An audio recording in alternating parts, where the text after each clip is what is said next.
أدركني يا الله. اللهم صل صلاة كاملة وسلم سلاما تاما على سيدنا محمد الذي تنحل به العقد وتنفرج به الكرب وتقضى به الحوائج وتنال به الرغائب وحسن الخواتم ويستسقى الغمام بوجهه الكريم وعلى آله وصحبه في كل لمحة ونفس بعدد كل معلوم لك يا بديع يا بديع يا بديع يا بديع يا بديع يا بديع يا بديع يا بديع يا بديع يا بديع يا بديع يا بديع يا بديع يا بديع. حسبنا الله ونعم الوكيل حسبنا الله ونعم الوكيل حسبنا الله ونعم الوكيل حسبنا الله ونعم الوكيل حسبنا الله ونعم الوكيل حسبنا الله ونعم الوكيل حسبنا الله ونعم الوكيل. نعم المولى ونعم النصير ولا حول ولا قوة إلا بالله العلي العظيم. الإخلاص 3 kali. أعوذ بالله من الشيطان الرجيم بسم الله الرحمن الرحيم قل هو الله أحد الله الصمد لم يلد ولم يولد ولم يكن له كفوا أحد. بسم الله الرحمن الرحيم قل هو الله أحد الله الصمد لم يلد ولم يولد ولم يكن له كفوا أحد. بسم الله الرحمن الرحيم قل هو الله أحد لم يلد ولم يولد ولم يكن له كفوا أحد. صدق الله العظيم. الله أكبر الله أكبر الله أكبر. يا ربنا وإلهنا وسيدنا أنت مولانا فانصرنا على القوم الكافرين. الله أكبر الله أكبر الله أكبر. يا ربنا وإلهنا وسيدنا أنت مولانا فانصرنا على القوم الكافرين. الله أكبر الله أكبر الله أكبر. يا ربنا وإلهنا وسيدنا أنت مولانا فانصرنا على القوم الكافرين. حصنتكم بالحي القيوم الذي لا يموت أبدا ودفعت عنكم السوء بألف ألف لا حول ولا قوة إلا بالله العلي العظيم. حصنتكم بالحي القيوم الذي ودفعت عنكم السوء بألف ألف لا حول ولا قوة إلا بالله العلي العظيم. حصنتكم بالحي القيوم الذي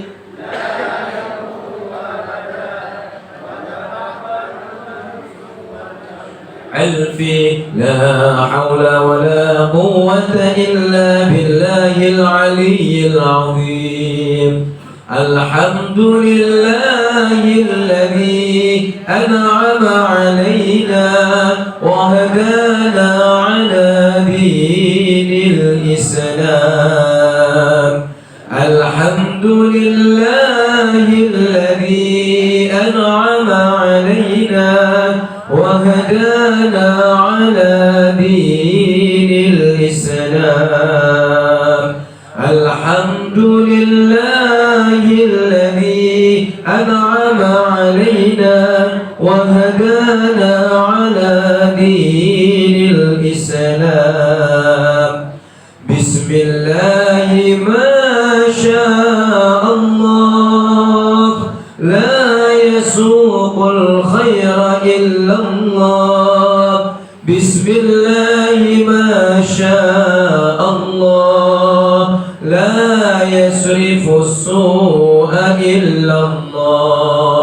بسم الله ما شاء الله، ما كان من نعمة فمن الله. بسم الله ما شاء الله، لا حول ولا قوة إلا بالله العلي العظيم. سألتك يا غفار عفوا وتوبة، وبالقهر يا قهار خذ ما تحينا. سألتك يا غفار عفوا وتوبة، وبالقهر يا قهار خذ ما تحينا. سألتك يا غفار عفوا وتوبة، وبالقهر يا قهار خذ ما تحينا. يا جبار يا قهار يا ذا البطش الشديد، خذ حقنا وحق المسلمين ممن ظلمنا والمسلمين، وتعدى علينا وعلى المسلمين.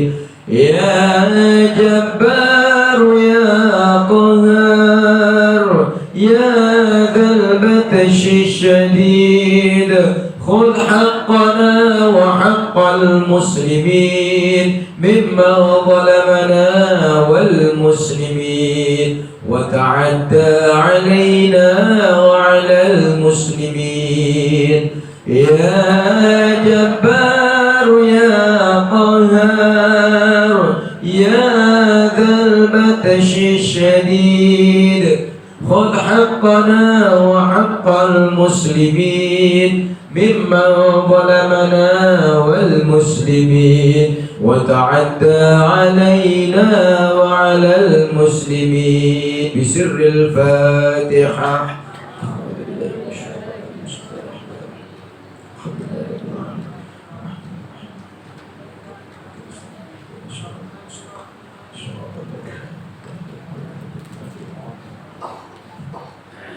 أعوذ بالله من الشيطان الرجيم. بسم الله الرحمن الرحيم. الحمد لله رب العالمين، حمد النعيم حمد الشاكرين، حمد يوافي نعمه ويكافئ مزيده. يا ربنا لك الحمد كما ينبغي لجلال وجهك الكريم وعظيم سلطانك. اللهم صل وسلم وبارك على سيدنا محمد وعلى آله وصحبه صلاة عبد قلت حيلته ورسول الله وسيلته، وأنت لها يا إلهي ولكل كرب عظيم، ففرج عنا ما نحن فيه بسر بسم الله الرحمن الرحيم، ولا حول ولا قوة إلا بالله العلي العظيم. اللهم بحق رسولك الكريم ونبيك العظيم محمد سيد المرسلين، الله اجعل حجنا حجا مبرورا، وسعينا سعيا مشكورا، وذنبنا ذنبا مغفورا، وعملنا عملا مقبولا، وتجارتنا تجارة لن تبور. يا علم ما في الصدور أخرجنا من الظلمات إلى النور. اللهم صل على سيدنا محمد صلاة تبلغنا بها حج بيتك الحرام وزيارة قبر نبيك عليه أفضل الصلاة والسلام في لطف وعافية والسلامة وبلوغ المرام وعلى آله وصحبه وبارك وسلم. ربنا تقبل منا إنك أنت السميع العليم. ربنا واجعلنا مسلمين لك ومن ذريتنا أمة مسلمة لك وأرنا مناسكنا وتب علينا إنك أنت التواب الرحيم. اللهم إنا نسألك رضاك والجنة ونعوذ بك من سخطك والنار. اللهم يا حي يا قيوم يا حي يا قيوم يا حي يا قيوم برحمتك نستغيث أصلح لنا شؤوننا كلها ولا تكلنا إلى أنفسنا طرفة عين. اللهم اهدنا هداية المهتدين. اللهم اهدنا هداية الصابرين. اللهم اهدنا هداية الشاكرين. اللهم اهدنا هداية المتقين. اللهم اهدنا هداية المستغفرين التائبين برحمتك يا أرحم الراحمين. ربنا اغفر لنا ذنوبنا ولوالدينا وارحمهم كما ربونا صغارا ولعلمائنا ولمشايخنا وأساتذتنا وأستاذتنا ولإخواننا ولجميع المسلمين والمسلمات. ربنا إنك غفور رحيم. ربنا اغفر لنا فإن مغفرتك أوسع من ذنوبنا وارحمنا فإن رحمتك أرجى عندنا من أعمالنا. اللهم اغفر لنا وتب علينا إنك أنت التواب الرحيم. اللهم تقبل منا إنك أنت السميع العليم وتب علينا إنك أنت التواب الرحيم. وعلمنا من لدنك علما نافعا يا ذا الجلال والإكرام. اللهم أعنا على ذكرك وشكرك حسن عبادتك. ربنا هب لنا من أزواجنا وذريتنا قرة أعين واجعلنا للمتقين إماما. اللهم ارزقنا زيارة مكة والمدينة. اللهم ارزقنا زيارة مكة والمدينة. اللهم ارزقنا زيارة مكة والمدينة مرة بعد مرات كرة بعد كرة يسرا ولا عسرا من غير مشقة ولا هول برحمتك يا أرحم الراحمين. يا الله بها يا الله بها يا الله بحسن الخاتمة. اللهم اختم لنا بالإيمان والإحسان وحسن الخاتمة ببركة لا إله إلا الله محمد رسول الله صلى الله عليه وسلم. يا رب بالمصطفى بلغ مقاصدنا بلغ مقاصدنا بلغ مقاصدنا واغفر لنا ما مضى يا واسع الكرم. ربنا آتنا في الدنيا حسنة وفي الآخرة حسنة وقنا عذاب النار وأدخلنا الجنة مع الأبرار يا عزيز يا غفار يا رب العالمين. جزا الله عنا سيدنا محمد صلى الله عليه وآله وسلم ما هو أهله. وصلى الله على سيدنا محمد وآله وصحبه وبارك وسلم. سبحان ربك رب العزة عما يصفون وسلام على المرسلين والحمد لله رب العالمين. تقبل الله منكم. Alhamdulillah Bapak Ibu, kita semua sudah merampungkan bacaan istighosah sebagaimana kita istiqomahkan di dalam setiap pertemuan manasik. Dan tentunya sangat kami anjurkan dan juga memang dianjurkan sekali untuk memperbanyak zikir ini di setiap hari, setiap malam. Dan tentunya zikir ini bisa dipakai untuk menjadi wasilah ijabatul dakwah, terkabulnya doa-doa kita kepada Allah Subhanahu wa ta'ala. Selanjutnya langsung kita masuk kepada sesi inti kita pada hari ini, yakni pemaparan materi tentang materi fikih haji bagian 2, yang dalam hal ini akan dilanjutkan dari fikih haji yang pertama kepada bagian yang kedua langsung oleh beliau Al-Mukarram Bapak Kiai Haji Dr. Andes Malang Abdullah MHI. Kepada beliau waktu dan tempat kami persilahkan.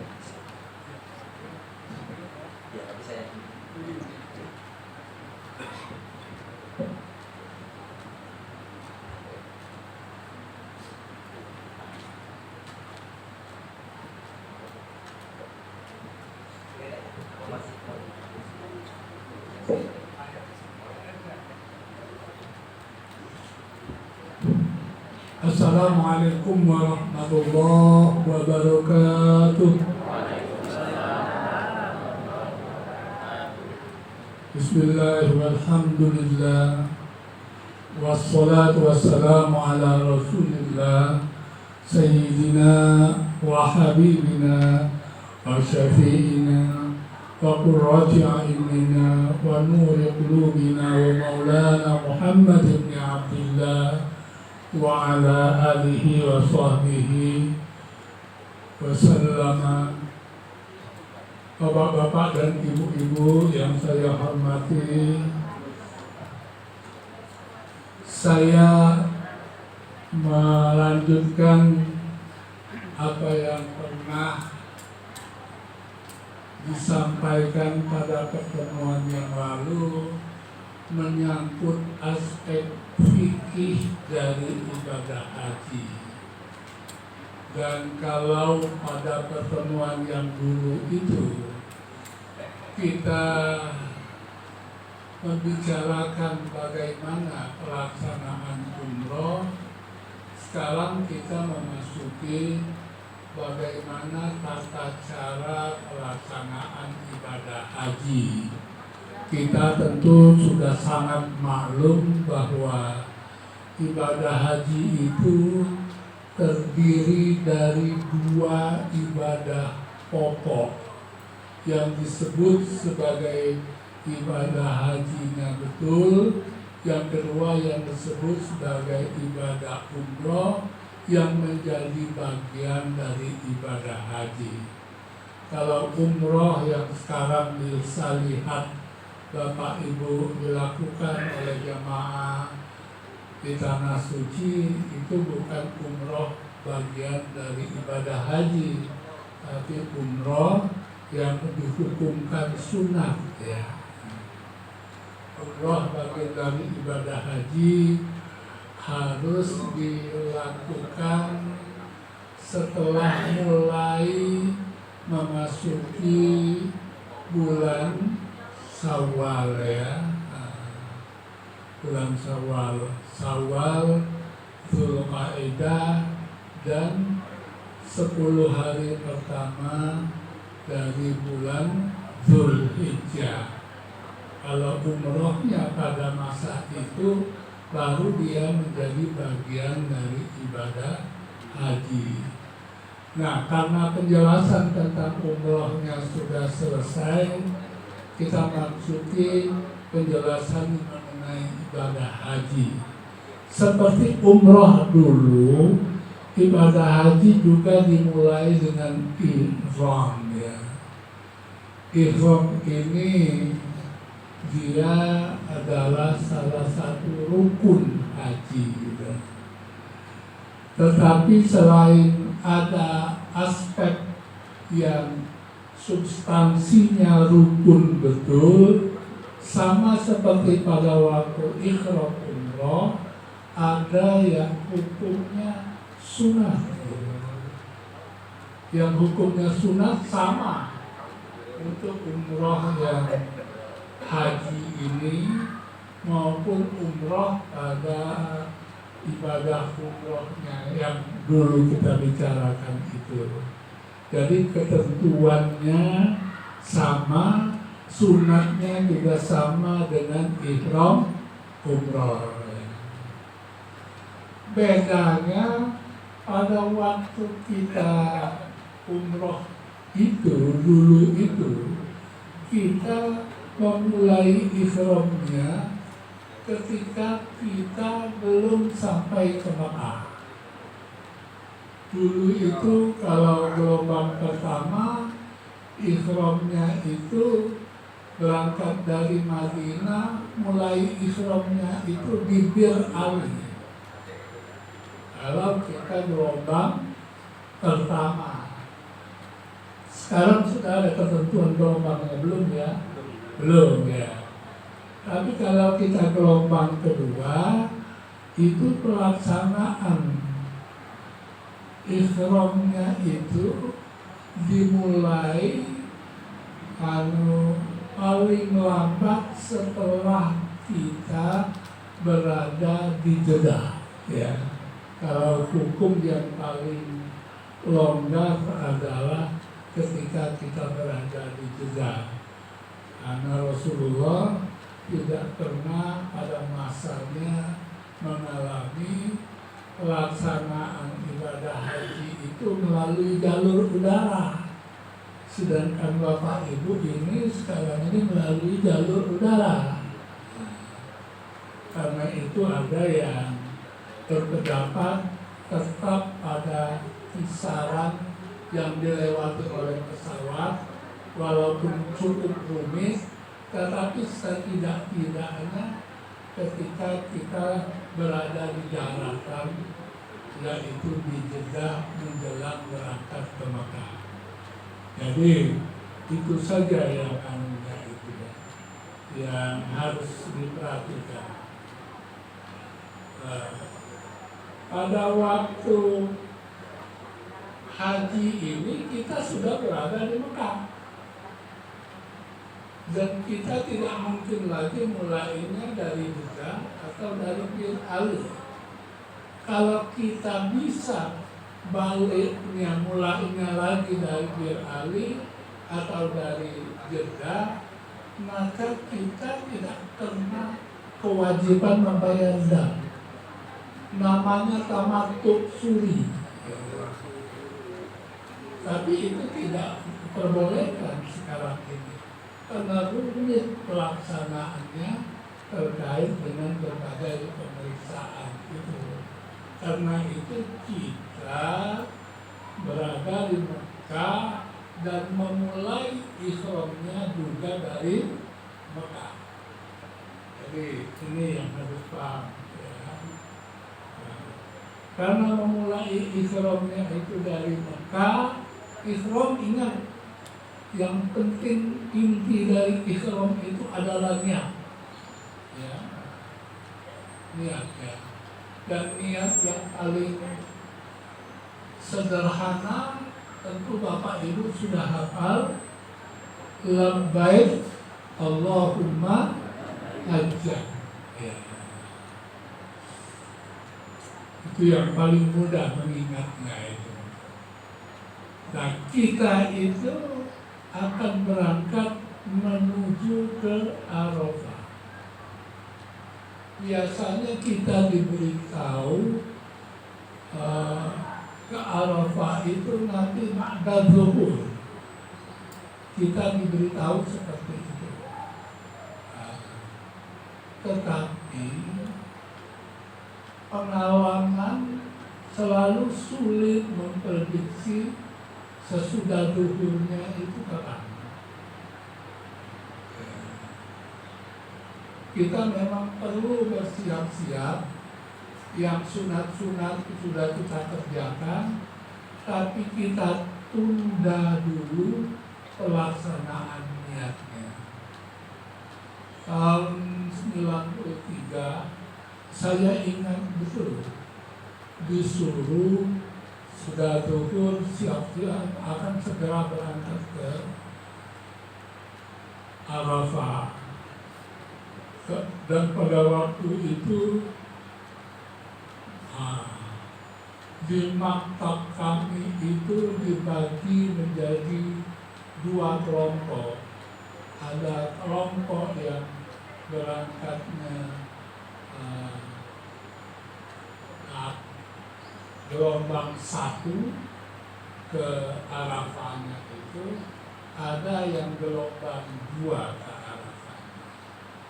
Dan diperhitungkan akan lebih lancar karena itu tidak akan terlalu lama walaupun gelombang kedua. Kami kebetulan kelompok kami masuk yang gelombang kedua. Sesuai petunjuk kita kemudian sudah melaksanakan yang sunat-sunat termasuk mandi sunat ihram ya, sunat ihram itu sudah zuhur sudah kita laksanakan. Ternyata karena itu pertama kali dibagi dua gelombang, kami yang gelombang kedua itu jam 11 malam baru berangkat. Disuruh siap-siap sudah zuhur. Tentu pertanyaannya kenapa bisa macam itu? Inilah repotnya kita dengan Saudi. Mereka selalu lemah manajemen lapangan. Yang di tempat kita bisa cepat, di tempat mereka kadang-kadang sangat lambat. Tetapi sebagai antisipasi, jangan dulu mengucapkan niat ihramnya, sehingga larangan-larangan ihram masih tidak perlu dijaga. Saya ingat betul pada waktu itu jam 11 malam berangkat sampai di Arafah itu sekitar jam 1:30 malam. Ya, malam tanggal 9 ya, 1:30. Begitu datang kan sudah disediakan makanan, ya, makanan di kotak-kotak. Saya itu berpikir inilah jam 1:30. Pasti sudah subuh dan disiapkan untuk makan. Ada usaha makan deh gitu. Apa yang terjadi? Waktu itu bukan seperti sekarang. Waktu dulu itu tidak antisipatif seperti sekarang manajemen haji itu. Ternyata makanan itu tadi itu sudah kadaluarsa ya. Iya.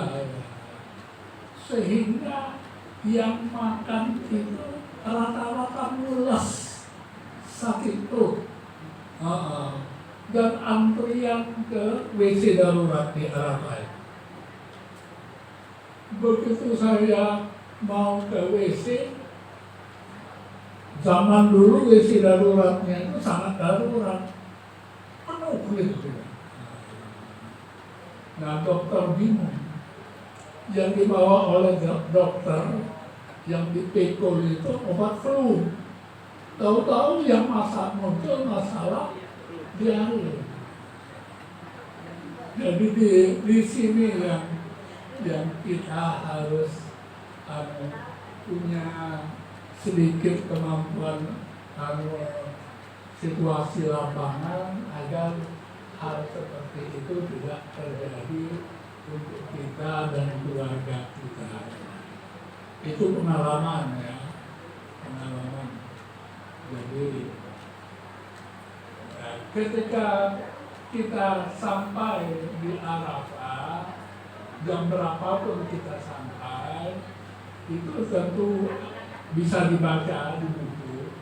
Ada doa waktu berangkat ke Arafahnya dari Mekah dan doa ketika masuk Arafah. Hukumnya sunat ya, hukumnya sunat. Dan kemudian kalau masih melewati Jabal Rahmah, Bukit Rahmah itu juga ada doa yang sunat untuk kita ucapkan. Nah, kita itu ke Arafah itu dengan tujuan untuk wukuf, rukun yang tidak ada pada umroh, ya. Untuk wukuf. Dan wukuf itu pelaksanaannya harus tanggal 9 Zulhijjah. Mulainya waktu wukuf itu tentu Bapak Ibu sudah tahu, mulainya adalah pada waktu zuhur, pada waktu zuhur, dan berakhir pelaksanaan wukuf itu pada waktu menjelang subuh hari berikutnya. Karena itu kalau ada jamaah yang terlambat masih bisa mendapatkan keabsahan wukuf asal masih dalam jangka waktu itu. Tapi untuk kita kan sudah diatur, tidak mungkin terlambat itu lagi, karena sudah manajemen haji kita itu sudah mengantisipasi sejak dari saat keberangkatan itu agar tidak melampaui waktu wukuf. Ya. Nah, bagaimana pelaksanaan wukuf? Tempat wukuf itu seluruh padang Arafah, kecuali tempat yang disebut sebagai Wadi Arnah. Itu di perbatasan Arafah dengan luar Arafah. Di situ tidak sah kalau kita wukuf di situ. Tapi jangan dipikirkan, karena kemah yang disediakan oleh pemerintah kita untuk Bapak Ibu sekalian itu pasti sudah berada di padang Arafah. Ini waktunya dari zuhur 9 Zulhijjah sampai subuh tanggal 10 Zulhijjah. Tetapi sunat kalau mendapatkan sebagian siang dan malam. Kita kebetulan memang diatur seperti itu. Malam tanggal 9 itu sudah berada di Arafah. Jadi ketika tanggal 9 zuhur itu pasti sudah dapat ya siangnya itu. Dan akan diatur keberangkatan kita meninggalkan Arafah itu setelah sholat maghrib dan isya yang digabung itu jamak itu. Jadi pasti dirancang untuk mendapatkan sunat ya, mendapat sebagian siang dan malamnya. Nah, hukumnya wukuf ini baik sekali atau sunat kalau kita suci dari hadas dan dari najis. Kalau misalnya ibu-ibu masih ada yang dalam keadaan haid misalnya, itu tetap sah hukumnya. Ya, karena sunnah saja dalam keadaan suci dari hadas dan najis itu hukumnya sunnah. Jadi jangan bingung ya. Cuma tentu biasanya kita berusaha bagi yang masih menstruasi agar tidak terkena ya keluarnya haidnya itu pada masa pelaksanaan haji dan umroh selama kita di sana. Itu kan ada pilnya ya. Ya. Nah, yang selalu harus saling ingatkan, pil itu harus 24 jam. Setiap 24 jam. Ngitungnya itu 24 jam itu bukan berdasarkan jam di sana, tapi sejak kita di sini. Jadi kalau kita di sini sebelum berangkat itu sudah terbiasa, katakanlah jam subuh ya, jam 5 katakanlah, jam 5. Itu berarti 24 jamnya itu jam 5 dikurangi 4, jam 1 malam. Nah, itu kan kurang bagus kan, susah ngaturnya. Jadi kalau kita merancang untuk jam 7 waktu Saudi, berarti kita jam 3 waktu Indonesia. Jadi pas waktu jam 7 pagi, atau jam 8 waktu Saudi dikurangi 4 jam karena selisih waktu, bapak-bapak dan ibu-ibu bisa menghitung itu ya. Sehingga mengapa persis 24 jam itu menjadi penting? Jangan sampai tiba-tiba kacau. Kacau itu sudah merasa kamu tepat waktu, tapi sebetulnya ada selisih waktu. Pengalaman selalu seperti itu. Jadi sebaiknya jam berapa hitung sendiri, atur sendiri, sehingga di sana jangan lupa dan mudah pelaksanaannya itu, karena waktu misalnya pagi atau siang waktu di situ. Ya. Nah,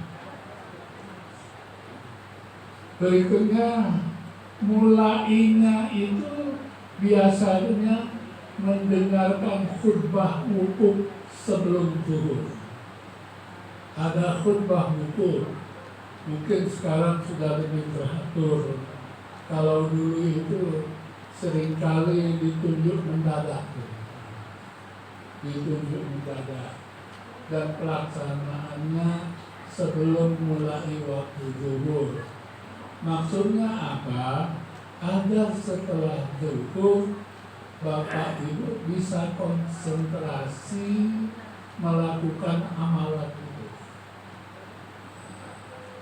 Ini yang kadang-kadang sulit juga untuk menjaganya. Karena kadang-kadang wong kita ini itu kalau pagi tanggal 9 itu kan seger, waktu pupuk belum masuk di Jika, nah di situ kan ada Jabal Rahmah. Kepengen berangkat ke sana di Jabal Rahmah. Pecah pala, kadang-kadang jauh juga gitu kan. Pecahnya tidak pulau tinggi, kadang-kadang tinggi juga setelah di jalan. Kemudian baliknya mungkin sudah sekitar jam 10 pagi gitu kan. Kulit pagi, mulai ada rasa capek dikit, dibagi nasi. Biasanya dibagi nasi, maksudnya agar dibagi itu setelah kakek mulai waktu wukufnya, tidak perlu repot lagi.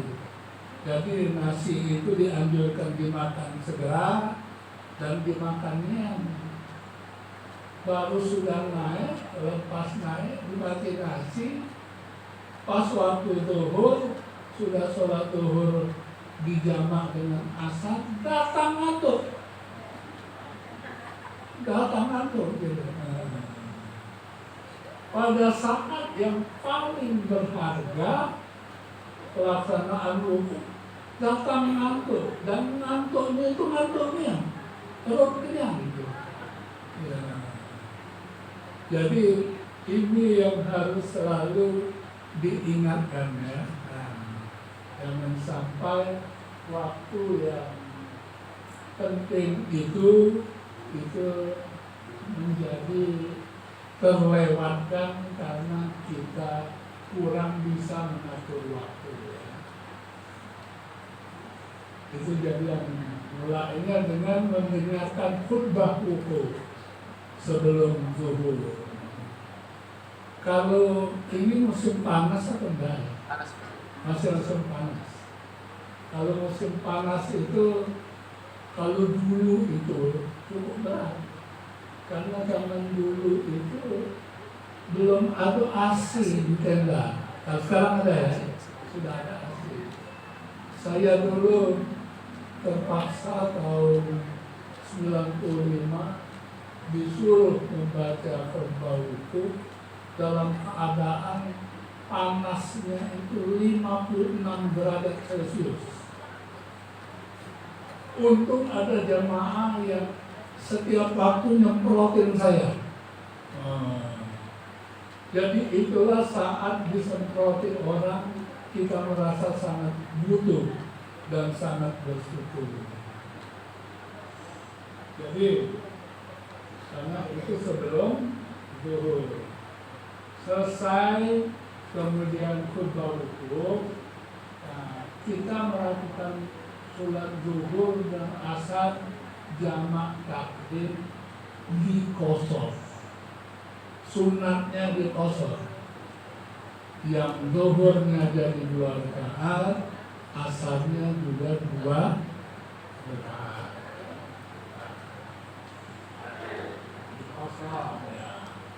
Setelah itu kita mulai mengamalkan fikih yang sesuai dengan buku petunjuk itu, terutama itu ya dibaca gitu.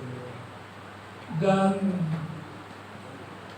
mana kok panjangnya, kaget setelah dijalani, walaupun macam lambat dihitung-hitung, ujung-ujungnya masih banyak sisa waktu. Masih banyak sisa waktu. Jadi jangan khawatir. Ngapalnya sulit, ya apa-apa maco gitu ya. Sudah habis zikir itu, baca Quran. Ada jamaah yang memang bertekad dia selama musim haji mengkhatam Al-Quran. Ada yang seperti itu.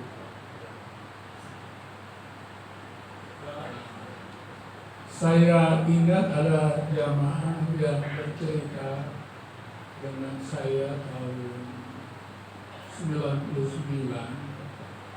Dia disuruh oleh kiainya, nanti kalau wukuf itu waktunya sudah agak sore, coba maca Qur'annya itu di luar tenda. Biasanya tidak panas lagi. Digawikan yang gitu ya, di luar tenda. Tiba-tiba tercium bau wangi. Dia bingung, ada uang lewat. Maco lagi, lewat lagi, bau wangi. Sampai 3 kali lewat bau wangi. Dia bertanya pada saya, kira-kira apalah itu bau wangi? Saya katakan, pada waktu wukuf itu kan para malaikat turun hadir menyaksikan amalan yang kita lakukan secara tulus. Mungkin masalah malaikat itu mengisyaratkan kehadirannya itu yang menyebabkan dia yang secara tulus melaksanakan pesan kiainya itu mendapatkan 3 kali bau wangi melewati dia. Jadi yang seperti itu jangan heran Bapak dan Ibu kalau kita dengar cerita seperti itu, karena sifatnya pengalaman spiritual yang sangat individual. Kalau masuk bukan pakai alat ya, pengalaman rohani ya, pengalaman rohani yang sifatnya perorangan. Apa yang dialami suami belum tentu dialami istri. Apa yang dialami istri belum tentu dialami oleh suami. Sebagai contoh yang lain ini ya, contoh yang lain. Saya itu kebetulan cukup dekat dengan Profesor Harsa Wardana Bakhtiar. Dia bercerita pada waktu dia melaksanakan ibadah haji, duduk di Masjidil Haram melihat ke Ka'bah, tiba-tiba muncul almarhum ayahnya. Lihat dia, tiba-tiba muncul. Saya bingung, memang ayah saya katanya. Saya lihat kiri kanan jamaah tadi juga gitu. Ayahnya itu melihat dia, kemudian tersenyum, dan kemudian menghilang. Muncul lagi ibunya, almarhumah ibunya. Kalau ayahnya itu sudah profesor dulu, Profesor Sultan Adam Bakhtiar. Juga sama, tiba-tiba muncul dan kemudian tersenyum. Pak Hasannya lihat kiri kanan, dia bertanya pada saya, itu kira-kira maksudnya apa malah? Nah, saya tidak menjawab, tetapi saya menduga ayah ibunya itu merasa senang sekali Pak Harsa ini bisa melaksanakan ibadah haji dan mungkin sudah diberitahu oleh Tuhan bahwa sepulangnya haji beliau akan menjadi orang yang jauh lebih taat. Dan itu terbukti, misalnya di kantornya dia selalu berusaha sholat tepat waktu, awal waktu, dan karena itu kemudian di kantornya dia sediakan sajadah. Nah, ini yang maksudnya pengalaman spiritual, pengalaman rohani yang antar suami istri belum tentu sama. Yang dialami suami belum tentu dialami istri. Yang penting itu kita renungkan untuk menjadi bagian dari makna yang kita peroleh setelah melaksanakan ibadah haji. Mudah-mudahan Bapak Ibu begitu ya. Amin ya. Nah, baca Quran ya, berdoa ya. Nah, dan kiai itu sejak dulu jangan dilupakan pada waktu antara zuhur dan asar itu, kira-kira waktu asar itu baca kulhu 1000 kali. Kulhu apa? Ya,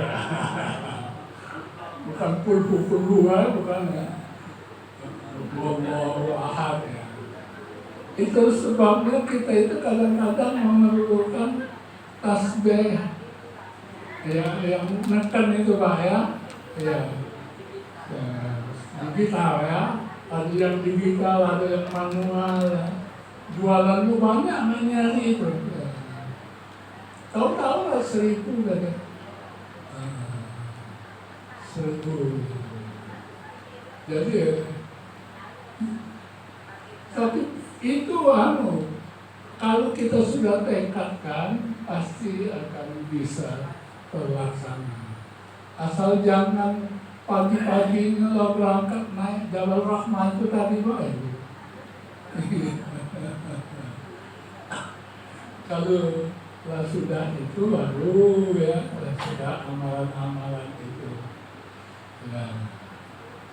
Sunatnya menghadap kiblat, batu-batuan itu ya. Kita tafakur ya, merenungkan dosa-dosa kita. Jadi yang kita ingatkan itu dosa kita. Kita ini kan manusia, pasti banyak dosa. Yang kita ingatkan dosa kita. Dan kita mengingatkan itu dengan harapan Tuhan berkenan mengampuni dosa-dosa yang sudah kita lakukan itu. Saya kalau ditanya orang yang paling enak apa berhaji itu, yang paling enak itu kalau kita bisa menangis karena menyadari kekurangan kita. Tangis yang sejati. Nah, itu yang paling nikmat gitu. Bukan yang lain-lain, bukan dengan nge-share foto Ka'bah, bukan. Yang paling nikmat itu justru ketika kita menyadari apa yang kita lakukan selama ini. Kemudian nanti begitu datang waktu maghrib, kita juga akan sholat maghrib dan isya dengan melaksanakan jamak takdim juga. Maghribnya 3 rakaat, isyanya 2 rakaat. Coba teruskan guys.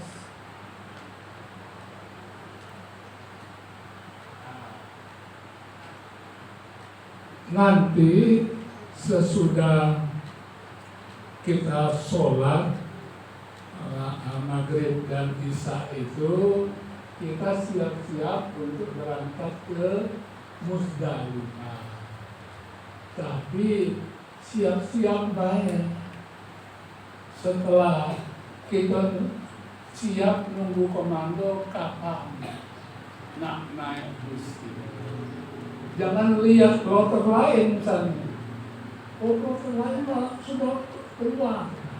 Jangan, karena masing-masing kloter itu kan ada pengaturannya. Ini pasti sudah diberitahu nanti oleh KBIH kita. Nah, pada saatnya kita berangkat ke Musdalifah dengan terus-menerus membaca talbiyah.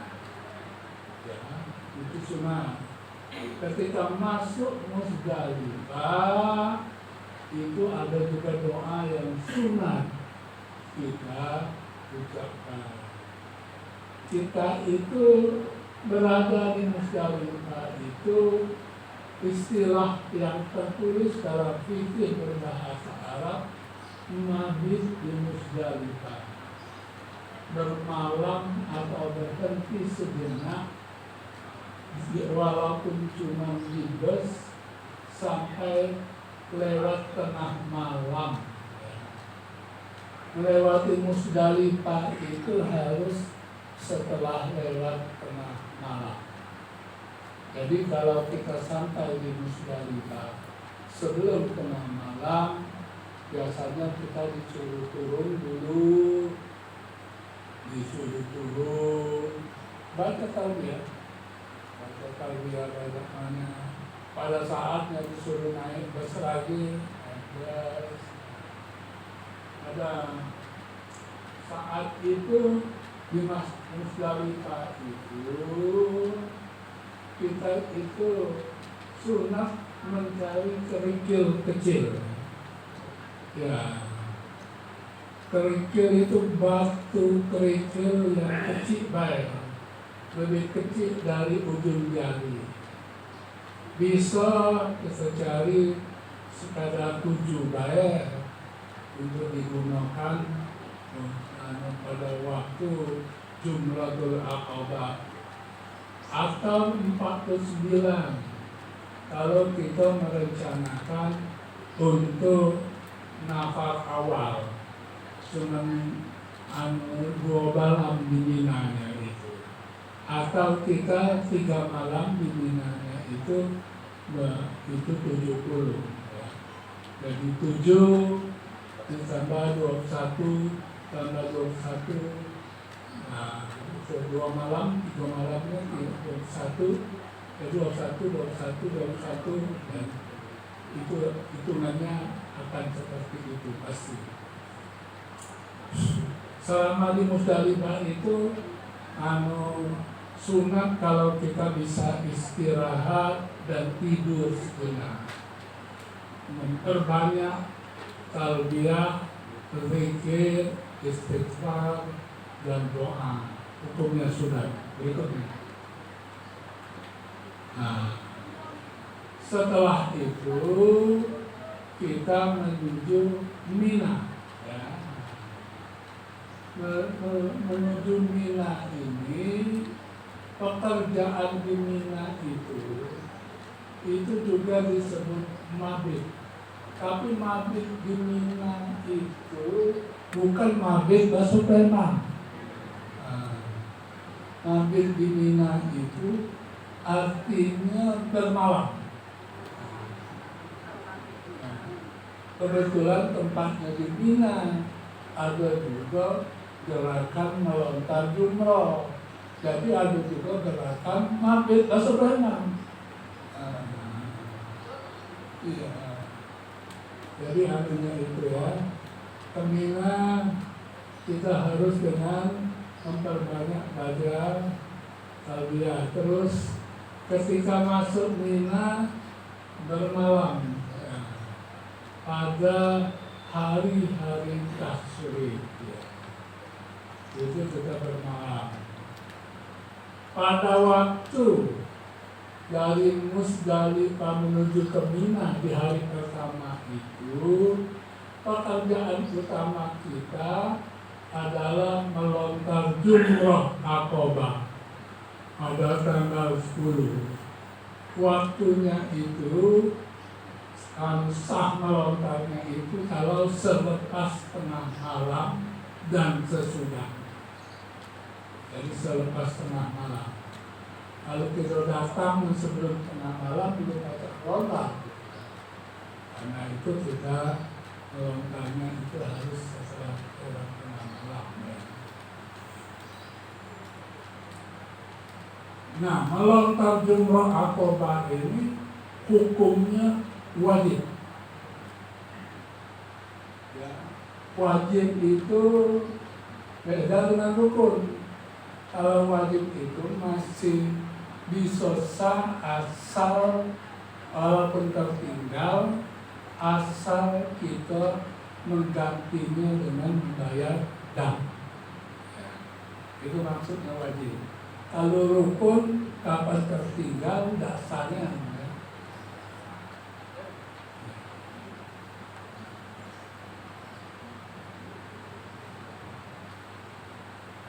Ya.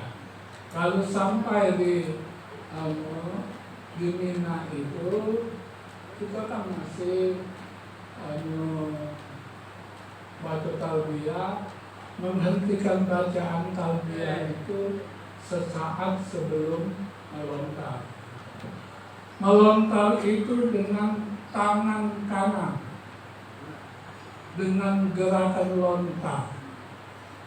Bagi laki-laki mengangkat tangan tinggi, gitu. Bagi femino tidak boleh tinggi. Jadi gerakan melontar. Melontar itu ini kan. Jangan mentang-mentang dari pinggir itu kita ini deh. Siko, 2, 3. Ya itu tidak melontar namanya. Kita harus melontar ya. Melontar. Cuman kalau betina jangan tinggi. Lanang yang tinggi. Ya. Jadi ibadah haji itu ibadah gerak ya. Gerakannya jangan salah ya.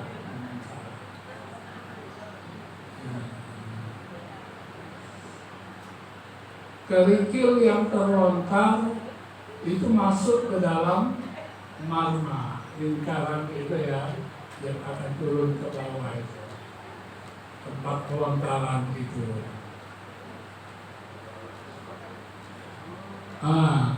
Mengucapkan takbir dan doa pada setiap lontaran.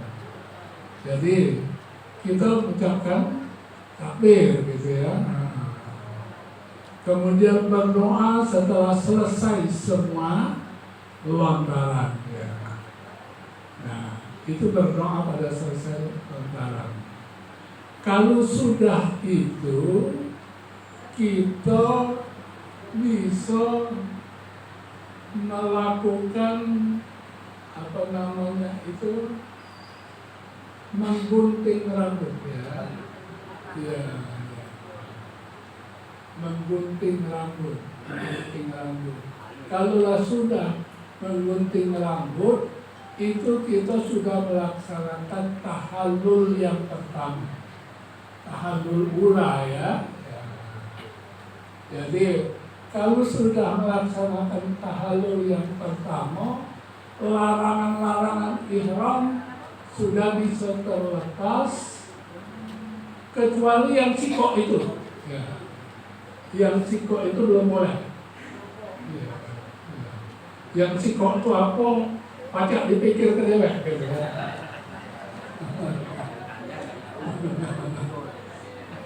Kalau aku dulu petugas haji, dia tidak patut yang pikirkan. Ya. Itu ya.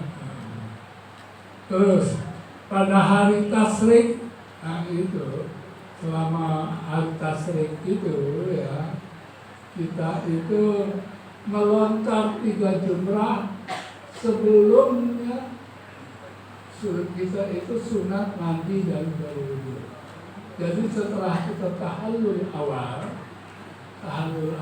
itu kita kemudian bisa mandi, berpakaian bebas gitu ya, yang menutup aurat, nggak ada lagi Bagi yang lanang sibuknya pakaian gitu kan. Sudah beres kalau itu kan. Tinggal lagi yang siko itu ya, yang tidak boleh gitu kan. Tapi juga wajah tidak boleh itu kan. Tidak lagi tempatnya.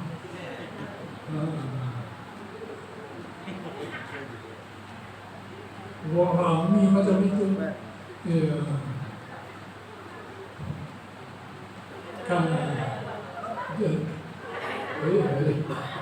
apa ada yang ketahuan maksudnya?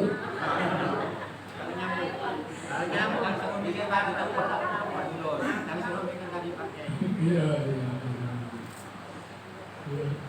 Ada yang nyebut yang kepengen dapat berkat nih. Ada mana ya?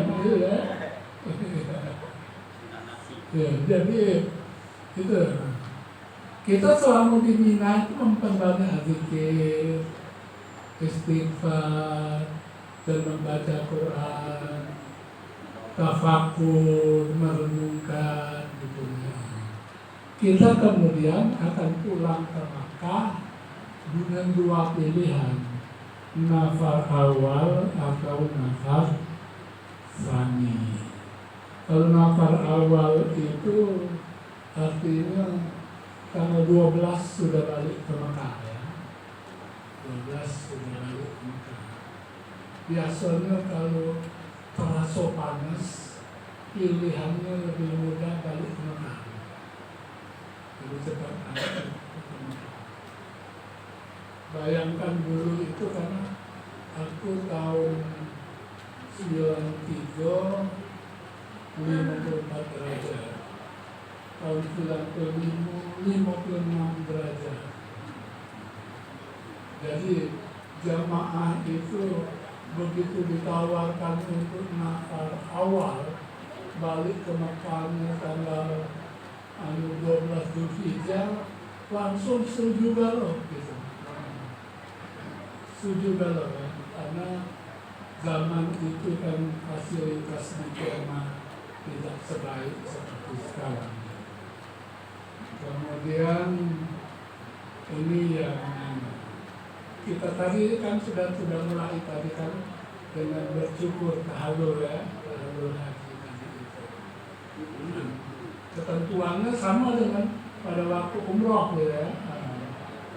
Itu bagi laki-laki itu afdolnya.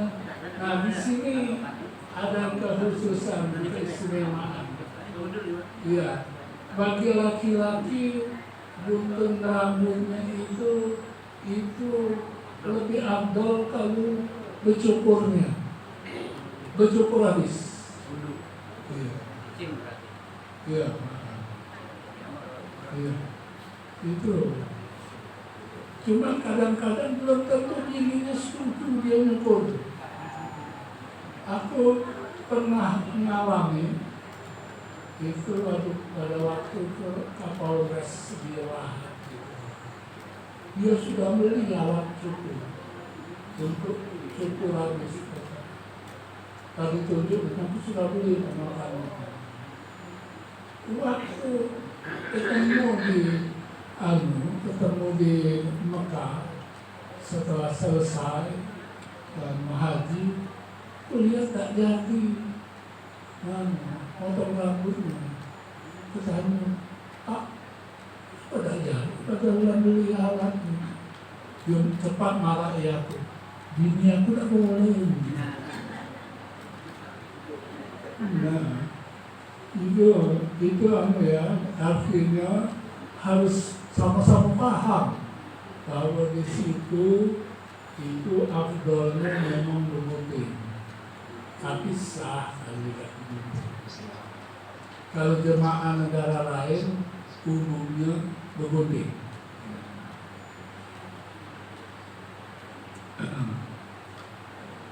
Jadi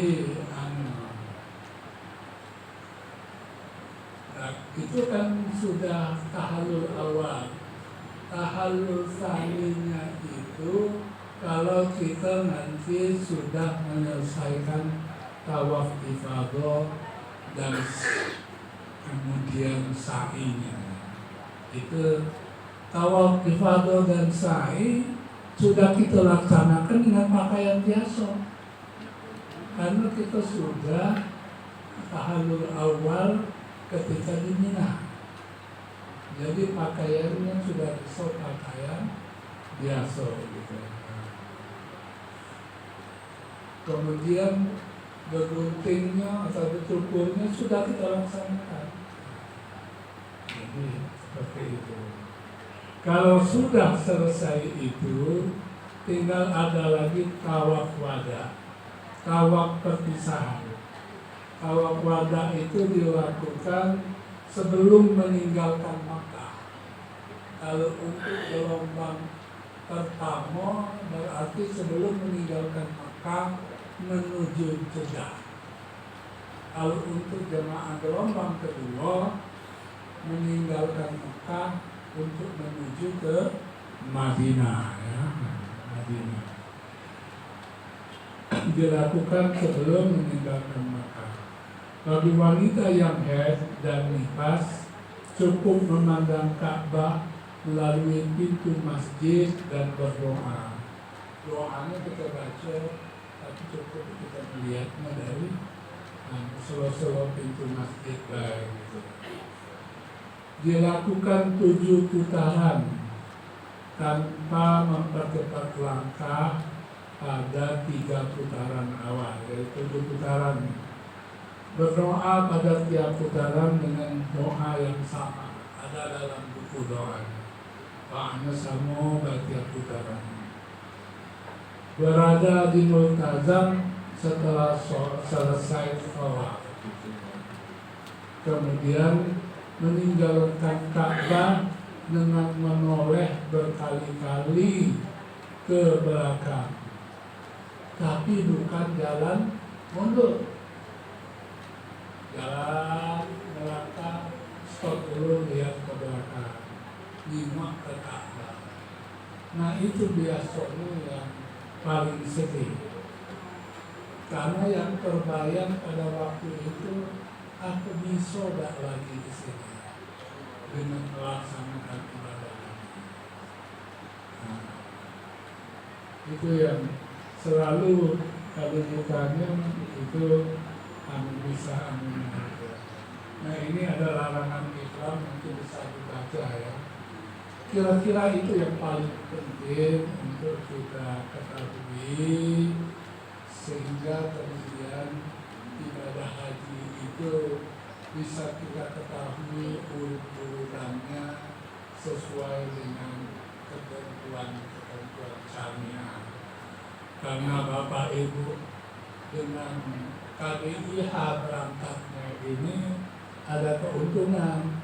KBIH itu mengikuti perkembangan ketentuan-ketentuan haji dari tahun ke tahun, sehingga menjadi lebih mudah bagi bapak-bapak dan ibu melaksanakannya.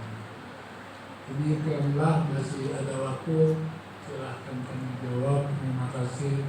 Wassalamualaikum warahmatullahi wabarakatuh.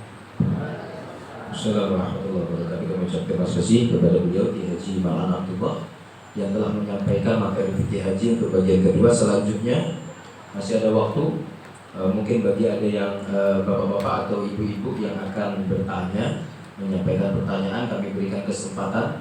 Mungkin dimulai dari bapak-bapak. Baik, siapa yang dekat pintu? Ya, dekat pintu dulu, nanti baru bapak. Ya.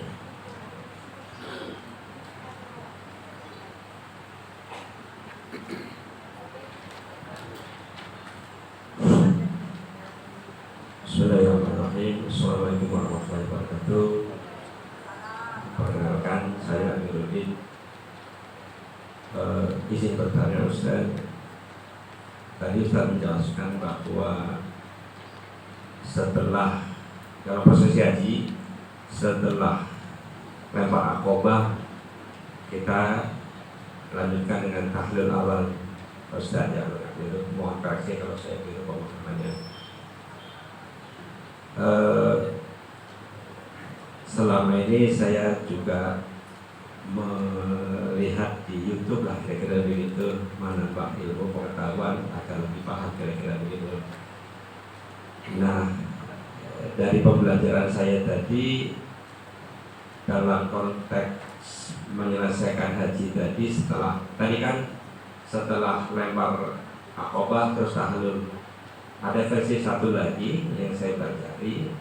Setelah lempar jumrah akobah, kita lanjutkan dengan prosesi hajinya, langsung tawaf, sa'i dan tahallul, kemudian kembali lagi ke Mina untuk melanjutkan lempar jumrah pada hari berikutnya. Artinya ada satu tahallul kalau nggak saya keliru ya, di versi yang kedua. Kalau di versi pertama nanti kan ada dua tahallul ya, tahallul awal dan tahallul tsani. Apakah benar demikian? Ada versi yang kedua seperti itu. Kalaupun benar ada versi yang kedua tadi dari lempar akobah terus kita tawaf, sa'i dan tahallul. Nah, kalaupun benar ada versi yang kedua ini, kita ini pakai versi yang mana? Yang pertama atau yang kedua? Mungkin itu saja. Terima kasih. Wassalamualaikum warahmatullahi wabarakatuh. Langsung saya jawab ya. Itu untuk kita jemaah haji reguler tidak diprogram. Yang versi yang kedua itu bisa, tetapi terpaksa kita ngatur sendiri. Dan ngatur sendiri itu cukup rumit, karena itu pada tanggal 10 itu crowded Pak. Orang yang mengamalkan versi yang kedua itu biasanya setelah dari Musdalifah pas tengah malam itu langsung ke Mekah, langsung ke Mekah dengan kendaraan khusus dan mereka sewa sendiri, atur sendiri, dan itu kemudian bisa mereka menyelesaikannya ya kira-kira setelah selesai sholat Idul Adha di Masjidil Haram, mereka juga bisa selesai pelaksanaan ibadah hajinya itu ya, sampai tahallulnya itu.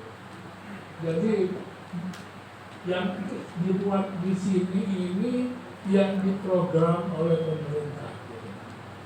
Karena tidak mungkin pemerintah masuk pemerintah sendiri memprogram semuanya yang versi yang kedua. Tidak bisa. Tanpa diprogram saja dengan pengecualian yang khusus itu tadi, itu juga cukup. Harus cepat betul balik ke Mekahnya gitu, Masjidil Haram.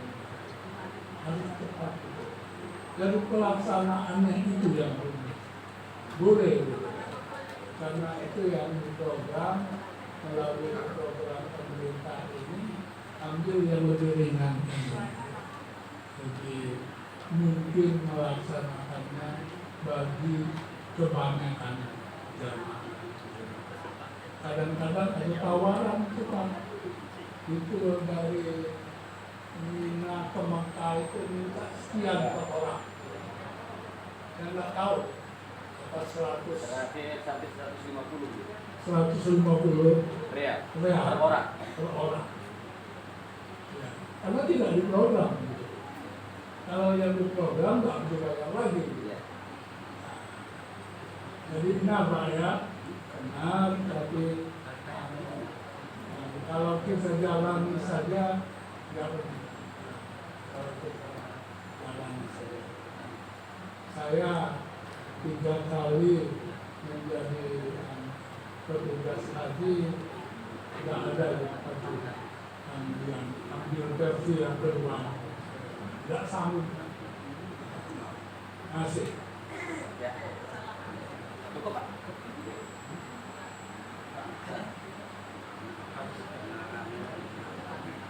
Oh sekalian, sebelah jauh-jauh. Sebelah itu dulu ada.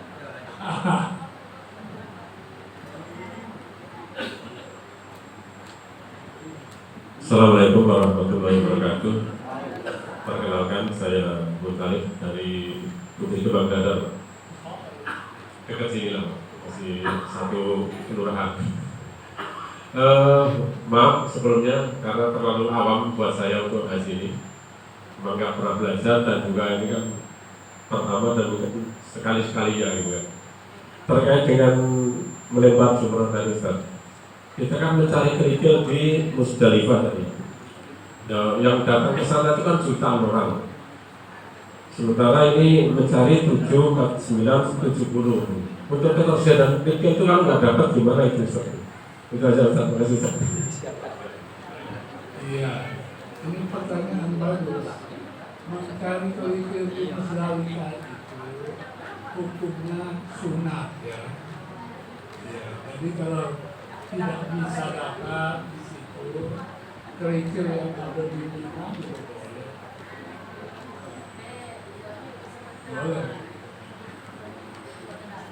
Cuman andai kata ada kesempatan kebetulan untuk istirahat di situ, ngambil 7, 5 bebas. Kalau aku dulu ngambil yang maksimal gitu. Karena BWA terjadi sebagai keterbatasan. Seperti itu ya Pak ya. Ini dah ambil saja yang ada di Mina. Silakan.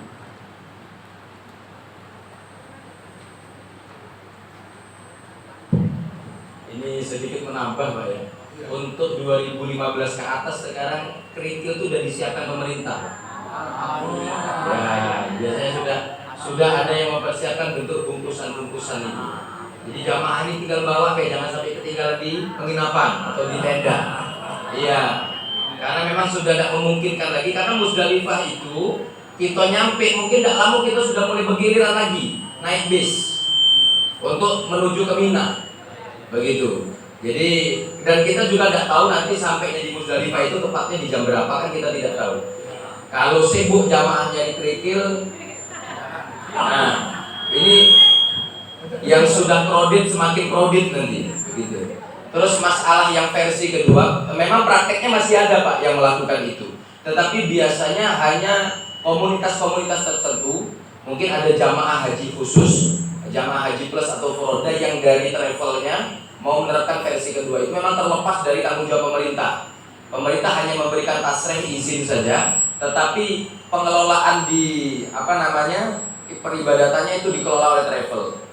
Nah itu, tapi kalau KBIH kita semua tunduk di bawah petugas kloter, ya kan? Maka kesepakatan di dalam kloter itu menjadi fatwa bagi pelaksanaan ibadah di kloter itu. Contoh nanti begini, di Mina apakah kloter itu sepakat nafar awal atau nafar tsani?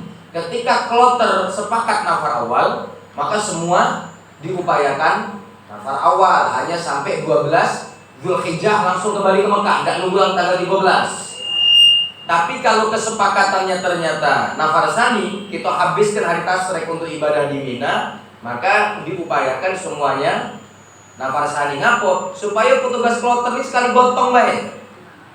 Nah, tapi ternyata masih ada praktek di lapangan kloter yang beda pendapat. Seperti kami di 2018 satu kloter itu pecah. Ada yang tanazul nafar awal, ada yang seperti Al-Huda itu umumnya kita ngambilnya nafar tsani. Kenapa? Memaksimalkan hari untuk ibadah. Karena toh kita sudah ada ihram. Setelah tanggal 10 Dzulhijjah kita tuh sudah seperti itu biasa cuma sikok tadi kata kiai enggak boleh. Nah, dan memang Bapak Ibu ada kesunahan sejak 8 Dzulhijjah kita diberangkatkan menuju Arafah, ada kesunahan. Apa kesunahannya? Berpisah sementara waktu atau menjaga jarak antara suami dengan istri. Ada kesunahan itu memang dalam kitab. Tapi tapi tidak berarti cak wong enggak kenal. Ya lah, apalagi lah samu tua bapaknya tidak galak makan kalau tidak yang ngurusi bininya dewe. Nah maksudnya jago jarak tuh bukan cak kenal lagi, karena itu intinya hanya untuk sebagai bentuk preventif waspada supaya tidak terjadi apa yang disebut dengan rofas itu. Nah, rofas itu kadang-kadang nggak ngomong tapi pikiran nyok bini, lah kangen dengan lama ya. Nah Apalagi berangkatnya gelombang pertama. Gelombang pertama nunggu musim haji itu lama Bapak Ibu. Kalau gelombang kedua mungkin kita di sana 10 hari 2 minggu masuklah musim haji. Nah setelah musim haji mungkin ada yang sudah gak tahan yang kangen dengan istrinya, nyiwa kamar, namanya kalau di Arab sana namanya kamar barokah. Ya, aduh, ya ini memang karena memang perlu disampaikan juga kadang-kadang daripada kaki singitan-singitan kan. Lebih baik disampaikan bahwa di sana itu juga ada memang penginapan yang disewakan untuk jamaah-jamaah yang memang yang membutuhkan untuk menyalurkan hasratnya begitu kepada yang halal tentunya. Baik, kita cukupkan Bapak. Ibu-ibu dulu Pak ya, tadi Bapak sudah 2. Ibu-ibu dulu kalau ada. Kita persilahkan. Tidak ada? Baik, kami kembali lagi ke Bapak. Pak Hasan dulu nanti boleh ke sana. Terima kasih. Assalamualaikum warahmatullahi wabarakatuh. Perkenalkan, kami nama Hasanuddin dari Gandus. Kami ingin tanya Pak, karena dari tadi apa yang dipaparkan ataupun ada yang disampaikan, kami simak melontar kerikil ke dalam marma. Karena kami belum tahu sebesar apa marma. Andai kata kita melempar kerikil tidak masuk ke marma, kerikilnya kecil, marmanya jauh, uangnya banyak, apakah sah atau tidak? Terima kasih. Wassalamualaikum warahmatullahi wabarakatuh. Ya, ini penting Pak ya. Marma itu lingkaran yang mengitari jumroh itu Pak. Nah, harus masuk ke dalam lingkaran itu. Kalau tidak masuk, lemparan itu dihitung tidak sah. Jadi kalau yang tidak masuk itu 1, berarti tambahi sikok lagi. Ya. Cuman sekarang ini tidak serumit dulu. Pada waktu masih sikok. Kalau waktu masih sikok dulu itu rumit. Sekarang berapa? Anu tempat melontar itu 3 lantai. 3 lantai. Aman. Jadi 3 lantai itu kalau yang pas di lantai kita itu kebetulan kita parah yang itu yang kata aku tadi sebetulnya masuk normal walaupun ini naik. Cuma tidak sah karena tidak pakai gerakan melontar. Gerakan melontar itu jangan bayangkan jauh nih yang pacak marahinnya sekarang. Dan kalau dulu tekniknya macam ini, kita umpamanya datang dari arah sini pada waktu yang rumit dulu itu masih 2 lantai misalnya. Ini kesini ini crowdednya luar biasa. Kita ngambil pinggir, melontarnya dari belah sini, pasti santai. Tak ada yang rebutan itu tadi. Yang rebutan itu kalau mengarah langsung ke tempat melontar. Jadi sarannya macam itu kalau dulu. Kalau sekarang tak perlu lagi kan langkah itu kalau sudah di 3 lantai itu gitu kan. Jadi tapi andai kata terjadi, ini pacak kejauhan, lewati dulu aja, lewati, betul lewat sini, udah Pak ya, masih. Ya.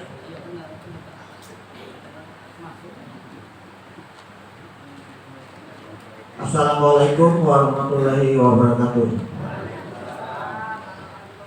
Kembali diterangkan Pak Ustaz tadi, mabed itu melempar. Nah, melempar itu jumlah batunya itu apa harus 7 jumlahnya? Itu yang kami tanyakan. Sudah itu yang kedua, cukur rambut. Cukur rambut itu atau dipotong pendek atau habiskan yang abdulnya. Terima kasih. Assalamualaikum warahmatullahi wabarakatuh. Jadi yang pertama tadi lah ya, yang pertama tadi persisnya yang ditanyakan apa tadi? Berapa jumlah batu? Batu ya, jumlah batu. Kan setiap jumroh itu melontarnya itu 7 kali. Jadi 7 batu. Di hari pertama tanggal 10 Zulhijjah itu yang dilontar itu cuma jumroh Aqobah. Jadi perlunya cuma 7 batu. Tapi kemudian kita mulai melontar 3 jumroh itu mulai tanggal 11. Di jumroh ula itu 7. Jumroh wusta 7 juga. Kemudian jumroh Aqobah 7 juga. 7, 21. Nah, itu di hari yang kalau hitungan harinya hari kedua, tapi dia tanggalnya itu 11 Zulhijjah. 12 Zulhijjah juga 3 jumroh.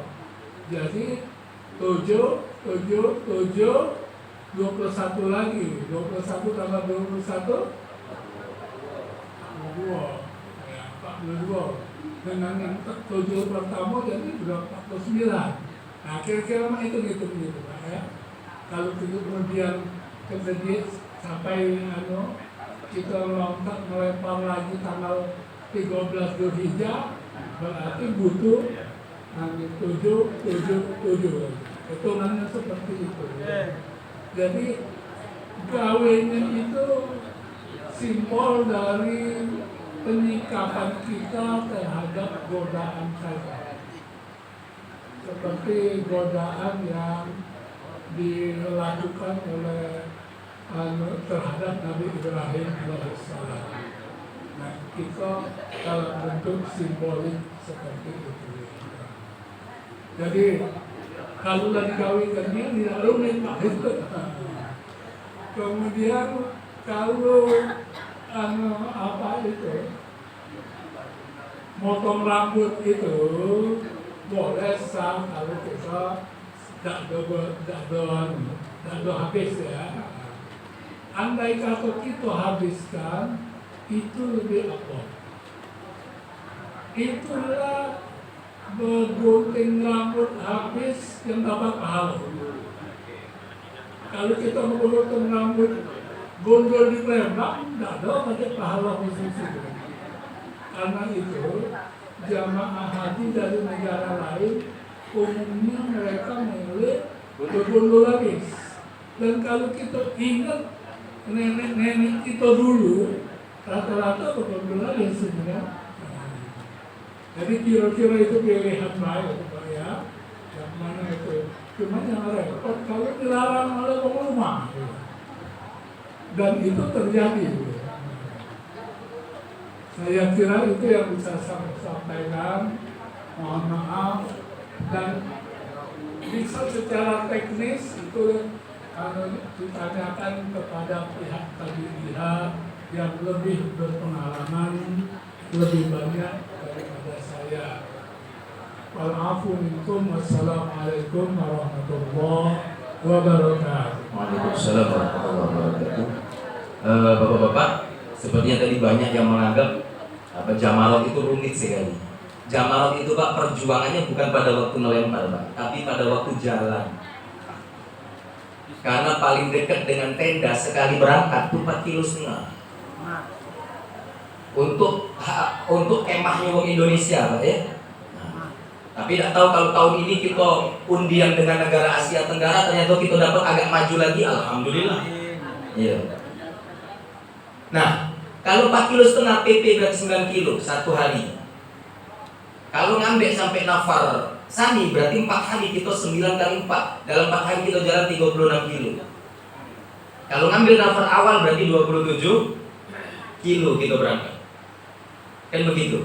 Nah jadi kalau jamarotnya ngelempar di tempat itu Pak, naik tanggo, ada tanggonya, ada jalan yang dia tinggi, pokoknya nanjak, ada tanggo manual, bahkan sudah ada eskalator, Pak, untuk ke lantai-lantai Jamarat ini. Sumurnya besar lubang Jamarat itu. Iya, kalau uang 200-300 ngelilingi itu masih belum apa-apa. Besar sekali. Ya. Jadi itu tenang. Dan memang Jamarat itu alhamdulillah oleh pemerintah ini sudah dibagi gelombang.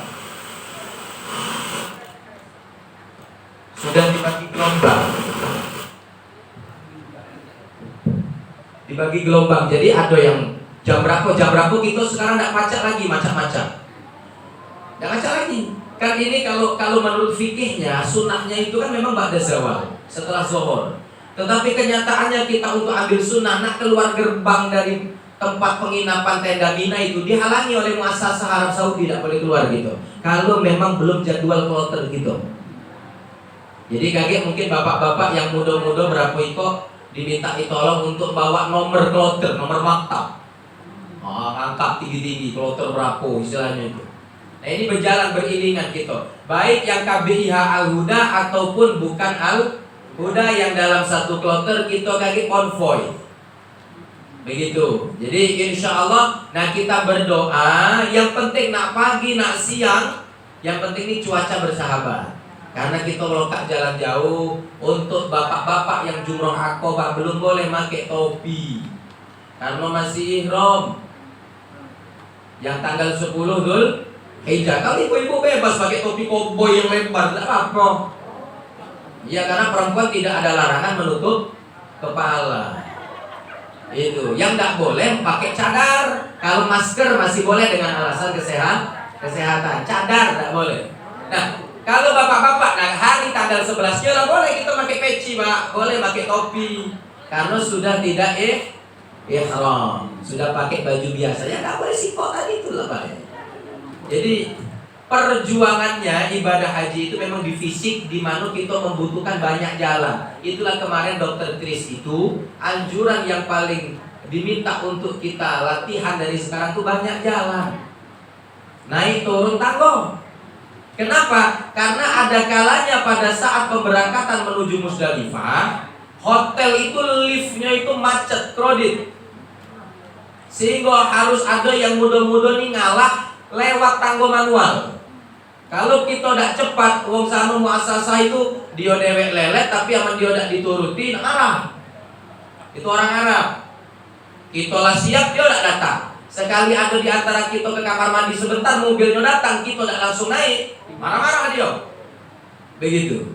Nah ini kadang-kadang menyebabkan itu. Tetapi semua akan baik-baik saja kalau kita hadapi dengan hati yang dingin, kepala dingin, hati yang tenang. Sudah semua akan diatur oleh Allah.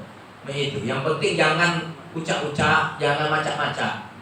Lah tahu hari ini nak berangkat kita ini ke Arafah. Jam berapa Ustaz? Kaget, pokoknya kita sholat zuhur di musola hotel, dah kemana-mana lagi. Sholat zuhur itu pun kamu lah pakai ihram misalnya. Lah sampai ke itu setengah 12 dia masih belanja kurma. Coba lah maca. Nah yang ini jangan sampai terjadi. Itu. Jadi itu kami ucapkan sekali lagi terima kasih kepada Kiai Malhan Abdullah yang telah menyampaikan materi fikih. Dan ini Bapak Ibu yang beliau susun ini Pak, ya. Ini kalau dibaca Bapak bisa mengilustrasikan bahwa inilah rangkaian kegiatan kita selama di Tanah Suci pada waktu musim haji dan umrah. Jadi sudah oleh beliau Kiai Malhan sudah disistematikan, ya, sudah disistematikan sebagaimana pelaksanaan nanti di sana. Kita berangkat, doa perjalanan, niat tadi ihram, labbaik Allahumma hajjan, kemudian sampai di Arafah kita berdoa masuk tanah Arafah, menginjak tanah Arafah, turun dari bis kita berdoa lagi, masuk ke tenda, kita mendapati sebagian malam dari tanggal 8 menuju tanggal 9, kita bermalam di situ memperbanyak zikir, nunggu sampai tanggal 9-nya kita wukuf. Disitulah puncak hajinya.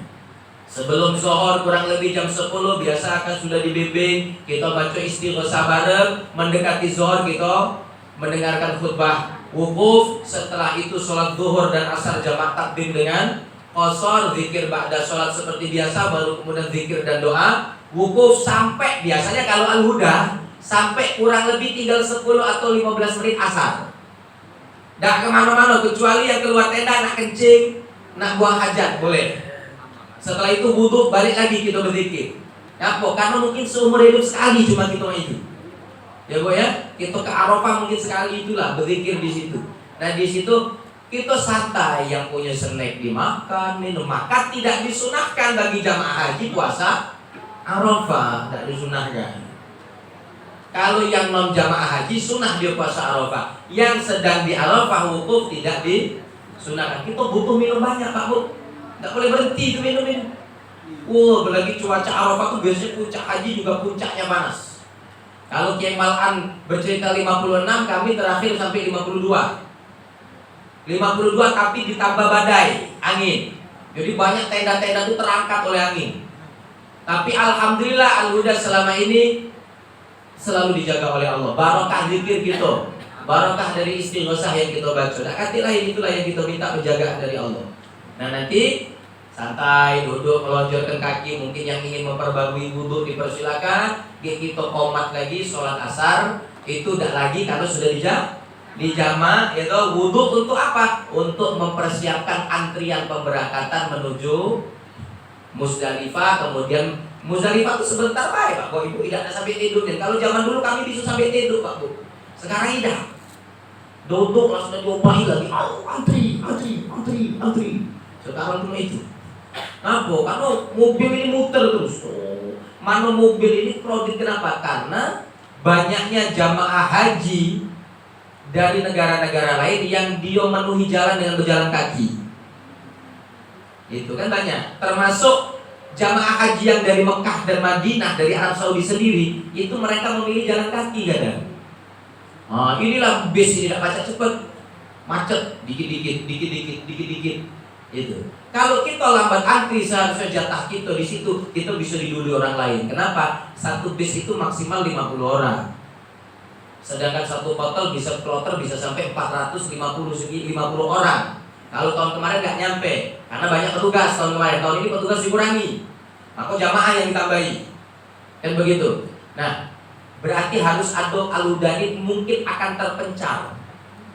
100 ini ada terpecah dan jadi 2 atau 3 bis, mana yang antrinya disiplin.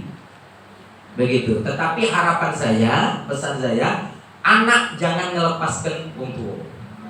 Ya Bapak Ibu ya, anak jangan melepaskan wong tua sudah. Kalau suami dengan istri seandainya masih muda itu insya Allah aman. Tapi kalau ya sudah sama-sama sepuh, sama-sama tua, ini kalau pacar jangan lepas. Ya dah. Itu. Jangan sampai 82 tahun ya.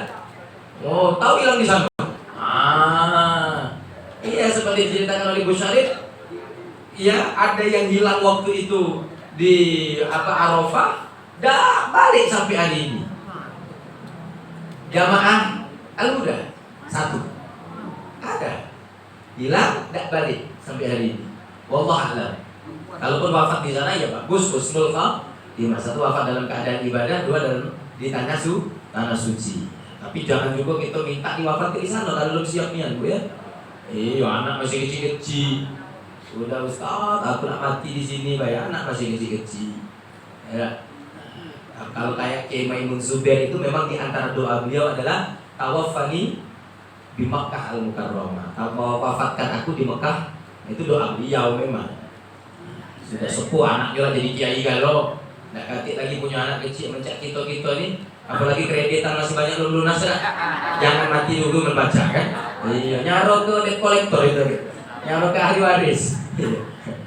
Jadi itu Bapak Ibu yang bisa kita dapatkan pada hari ini, semoga dapat dimanfaatkan. Dan mohon nih catatan yang sudah dibagi, fotokopian materi yang sudah dibagikan ini banyak-banyak dibaca, diulang-ulang. Nanti di angan-angan kalau memang ada yang masih belum nyambung, belum paham, boleh ditanyakan kepada pembimbing, baik secara langsung maupun lewat WA group atau secara japri, monggo. Kami sangat welcome. Tentunya kalau terkait administrasi, tanyakan kepada Gus Zaki, ya, Ustaz Zaki atau Gus Zaki, beliau yang terkait masalah administrasi dan aturan haji. Sedangkan masalah ibadah boleh ditanyakan kepada saya, Bu Syarif, Bu Suhai, begitu tentang bagaimana perjalanan haji. Insya Allah nanti kami akan merespon dengan baik. Terima kasih. Marilah bersama-sama kita tutup manasik kita pada hari ini dengan bersama-sama melafalkan hamdalah. Dari kami lebih kurang kami memohon maaf, kepada Allah kami memohon ampunannya. Hadanallah wa iyyakum ajma'in wallahul muwaffiq ila aqwamit thoriq. Wassalamualaikum warahmatullahi wabarakatuh.